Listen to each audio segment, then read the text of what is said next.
អ្នកគ្រូចង់ធ្វើជាគ្រូកិត្តិយសដល់ពេលណាទៅសាលារបស់ពួកយើងពិសេសគ្រូបង្រៀនធ្វើការជាមួយយើងក៏ទទួលបានប្រាក់ខែសមរម្យកន្លែងស្នាក់នៅមានផាសុកភាពហើយនិងអាហារូបករណ៍សម្រាប់កូនរបស់ពួកគេសូមស្វាគមន៍មកកាន់កន្លែងស្នាក់នៅរបស់យើងនេះជាផ្ទះកូនហើយ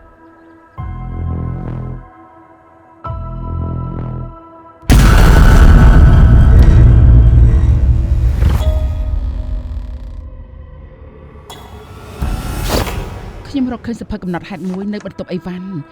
វាដូចជាមានអ្វីម្យ៉ាងតាក់ទងជាមួយខ្ញុំ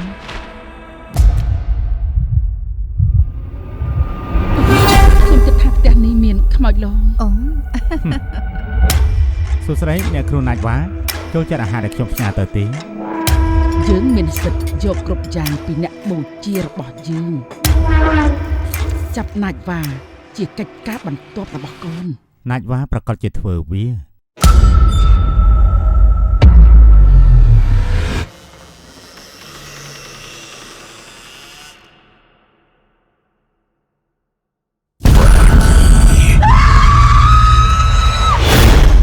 ចង់ខ្លាចជាចំណែកនៃគ្រួសារនេះទេបើក្មួយនៅជាមួយនឹងពួកយើងក្មួយអាចមានអ្វីគ្រប់បែបយ៉ាងហេតុអីខ្មោចទាំងនោះឲ្យខ្ញុំចេញពីផ្ទះនេះ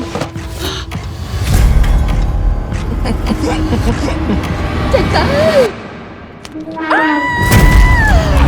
ពួកគេសុទ្ធតែជាមនុស្សអាក្រក់